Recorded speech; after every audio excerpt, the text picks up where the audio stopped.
The Promise of Mediation, The Transformative Approach to Conflict by Robert A. Baruch Bush and Joseph P. Folger. Copyright 2005 by John Wiley & Sons Incorporated. This unabridged audio edition is read by Cindy Liu, Earl Martin, and Dan Simon, and is copyrighted by Dan Simon's Twin Cities Mediation 2005. Earl Martin engineered this recording. Introduction. 10 years ago, we wrote The Promise of Mediation to call our colleagues' attention to a disturbing state of affairs in the mediation field. In our view, the potential that mediation offered to foster and support positive human interaction within conflict was being squandered.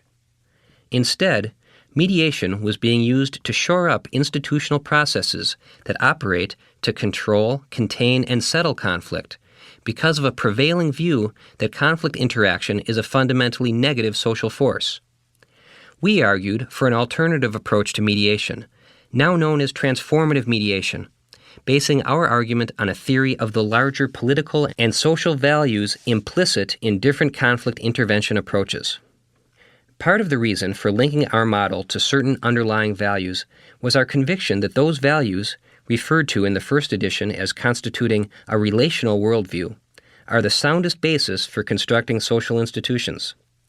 However, the emphasis on underlying values was also part of the wake-up call that we intended our book to carry.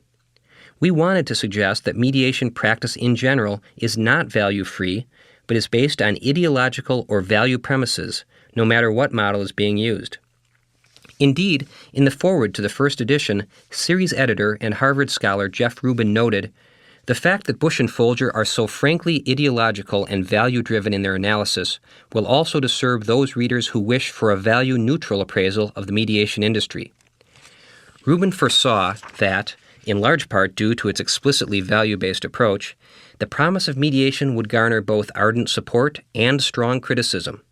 And he was right on both counts. Many have found the book's clarification of value premises helpful in giving them a more stable place to stand, a value center that they sensed but could not easily find on the then-existing map of the field. It helped people align their practices with the implicit values, the core ideology, that ultimately made practice meaningful and coherent. But others found the book's message unsettling because it challenged the presumption of value neutrality that allowed them to practice without articulating any core premises to explain and justify their enterprise.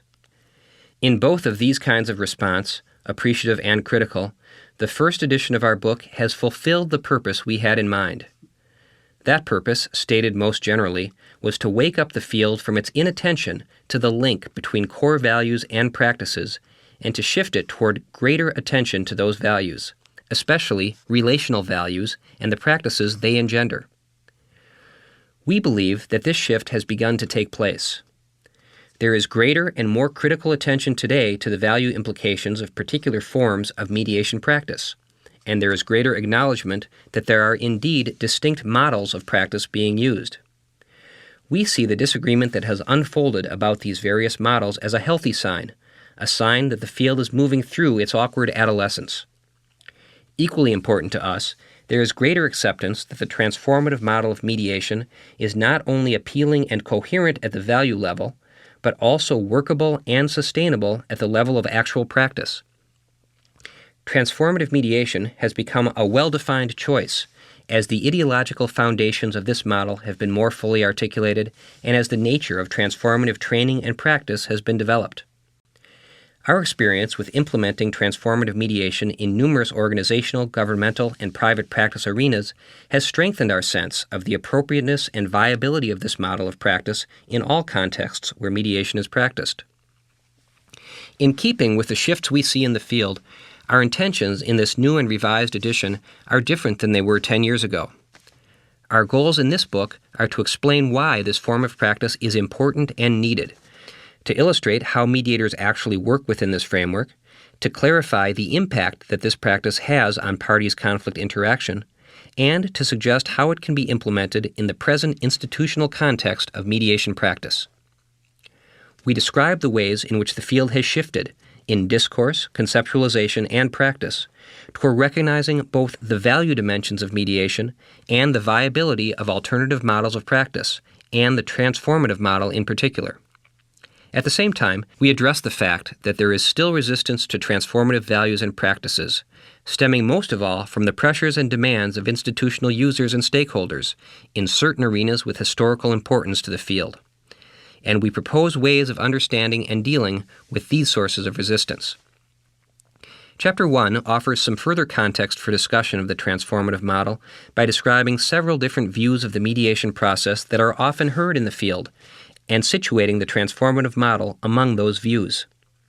Chapter 2 sets forth a full picture of the premises, goals, and benefits of the transformative model of mediation, grounded in theory and research on human conflict and accompanied by concrete illustrations.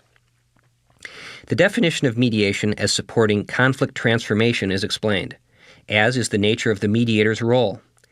This chapter also clarifies certain ambiguities in our articulation of the values and practices of the transformative model in the first edition that led to difficulty for some in grasping the aims and methods of the model. In particular, we clarify our use of the term moral growth and its relation to the transformative model and the process of changing conflict interaction. We also make a clearer distinction between the private and public benefits of transformative mediation, and focus more on the benefits of the model to disputing parties themselves.